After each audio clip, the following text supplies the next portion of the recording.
Data theme নামে option আছে কোথায়? index.html এ। মানে এটা আমরা কোথায় আছি? একদম ওই যে বেসে যে index.html, মানে আপনার একটা index.html থাকবেই, কারণ সবকিছু স্টার্ট হচ্ছে ওইখানে। সো index.html এর এই যে এখানে যে html ট্যাগটা আছে, এটার মধ্যে একটা এট্রিবিউট আছে দেখেন, ডাটা থিম লাইট।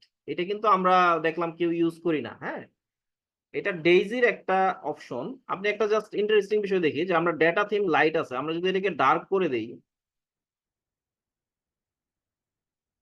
আমরা জাস্ট পার্থক্যটা কি দেখতে পারছি?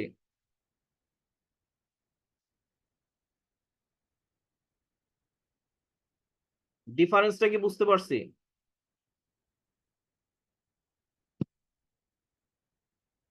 ব্যাকগ্রাউন্ডও চেঞ্জ, ফন্টও চেঞ্জ কালার।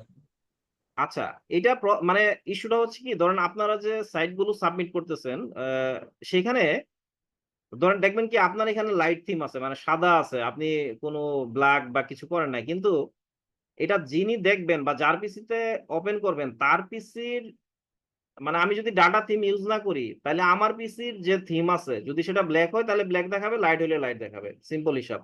আর আপনি যদি ফিক্সড করে দেন যে আমারটা লাইট, তাহলে কিন্তু আপনার যার পিসিতেই নেওয়া হোক, যে থিমই থাকুক, সেটা কিন্তু লাইটই থাকবে।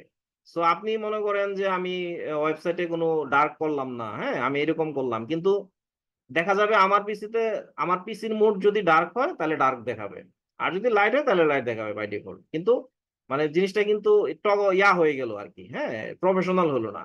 মানে আমি যদি লাইট রাখতে চাই দেন লাইট, আমি যদি ডার্ক রাখতে চাই ডার্ক, এটা আমি কন্ট্রোল করব। তাহলে আপনাকে কি করতে হবে? জাস্ট সিম্পলি এখানে ডেটা থিম হয় লাইট নাইলে ডার্ক, আরো কিছু আছে, আপনি ডেইজিতে ঢুকলে দেখবেন আরো কিছু অপশন আছে মনে হয়, ওগুলো ইউজ করা যায়। সো এটা মানে ইউজ করাটা হচ্ছে ভালো। না হলে কি হবে, আপনি হয়তো ফন্ট টন্ট দিলেন, সবকিছু সুন্দরভাবে করলেন হোয়াইট ব্যাকগ্রাউন্ডের, এখন যার পিসিতে ওপেন করলো সেটা ডার্ক মোড হয়ে গেছে, যার ফলে কি হলো, তার কালার কম্বিনেশন প্লাস ফন্ট গুলো দেখা গেল কি যে মানে এলোমেলো হয়ে গেল, বা তার কাছে কিন্তু জিনিসটা সুইটেবল হলো না। সো আমরা কিন্তু এটা ইউজ করাটা কিন্তু জরুরি, ডাটা থিম হয় লাইট অথবা ডার্ক, এটা যেটা আপনি আপনার এতে ইমপ্লিমেন্ট করবেন। সো এটা আরেকটা খুচরা কাজ।